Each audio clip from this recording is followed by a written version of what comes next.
अच्छा, भगवान ने मिट्टी क्यों खाया? क्या भगवान को ज्ञान नहीं था मिट्टी खाने का? नहीं है, खाने के लिए मिट्टी नहीं बनाया है। भगवान तो सर्वज्ञ हैं, संसार के मालिक हैं, उनको तो ज्ञान होना चाहिए ना।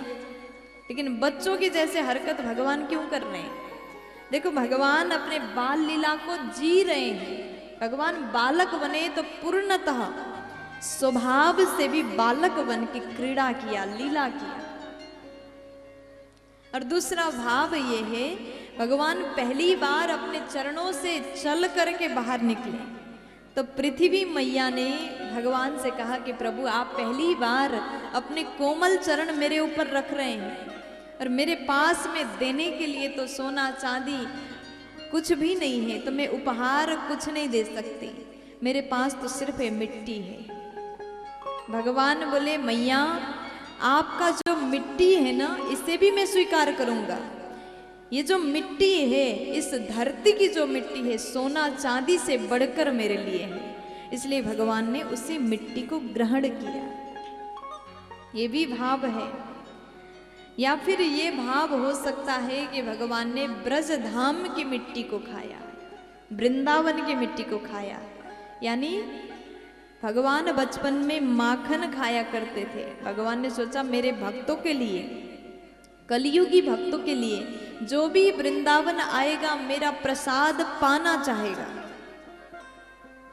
मेरे प्रसाद को पाना चाहेगा।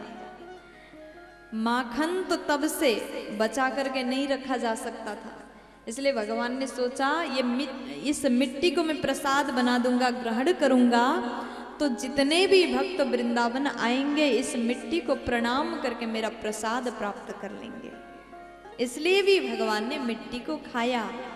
इसलिए भक्तजन जो भी वृंदावन जाते हैं तो वृंदावन के रज में जो है वो भाव है, भगवान कृष्ण का भाव है। जिस मिट्टी में भगवान खाली पैर चला करते थे, जिस मिट्टी को भगवान ने अपने हाथों से ग्रहण किया, खा लिया है। आप भी अगर वृंदावन जाइएगा तो सर्वप्रथम उस भूमि को प्रणाम करिएगा, उस ब्रज रज को, मिट्टी को अपने माथे से लगाइएगा, क्योंकि उससे बड़ा प्रसाद कुछ और नहीं है। प्यार से बोलो, थोड़ा जोर से बोलो ना।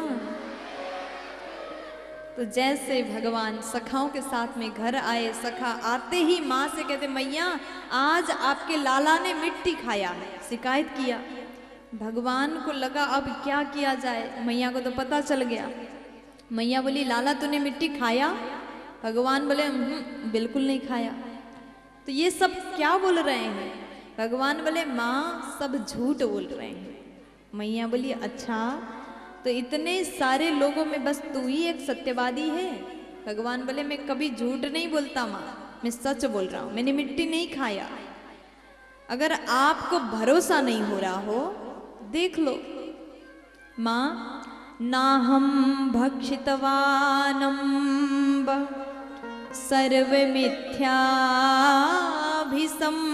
सर्वमिथ्याभिशंसिनाः यदि सत्या गिरास्तर्हि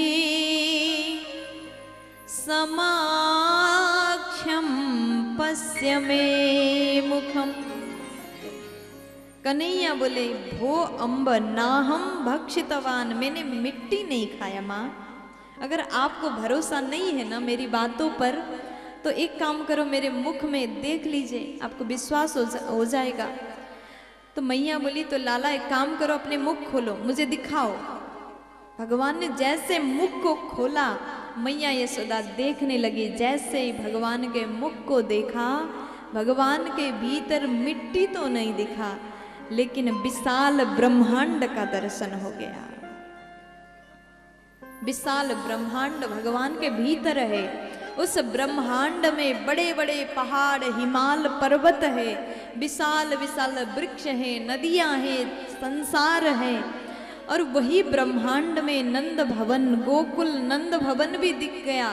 नंद भवन के आंगन में स्वयं यशोदा मैया ने अपने आप को भगवान के भीतर देख लिया। समझ गई मैया, समझ गई। ये साधारण बालक नहीं, जिसको मैं अपना पुत्र मान करके कभी मारती हूँ, डांटती हूँ, इतना दुलार करती हूँ, ये साधारण नहीं, ये तो भगवान है। गलती हो गया हमसे, भगवान को पुत्र समझ रही थी। मैया मूर्छित हो गई। जब ज्ञान हुआ तो सहन नहीं हुआ, मैया मूर्छित हो गई, जमीन में गिर पड़ी। उसके बाद भगवान को टेंशन हुआ। भगवान सोचे माँ को पता चल गया, अब इनको अगर यही ज्ञान बना रहेगा तो मुझे प्रेम कहाँ से मिलेगा। देखो भक्त भगवान के सामने डरता है, नियम कानून का पालन करता है। मैया यशोदा को पता चला कि भगवान है, अब तो नियम होगा, पूजा पाठ होगा, त्रिकाल संध्या होगा, अब हम क्या करें। तो भगवान ने फिर से मैया को जगाया है, पानी छिड़क दिया, मैया जग गई। खड़े होकर के भी उसी भाव से मैया देख रही है, तो भगवान है। और भगवान ने माया का पर्दा फिर से डाल दिया। देखो भगवान ज्ञान देना चाहे तो एक पल में अज्ञानी को ज्ञानी बना देते हैं, और भगवान चाहे तो एक पल में माया का पर्दा गिरा भी सकते हैं। जैसे पर्दा लगते ही हमें सब कुछ अदृश्य हो जाता है। यहाँ अगर पर्दा हो जाए बीच में तो हम आपको दिखेंगे नहीं।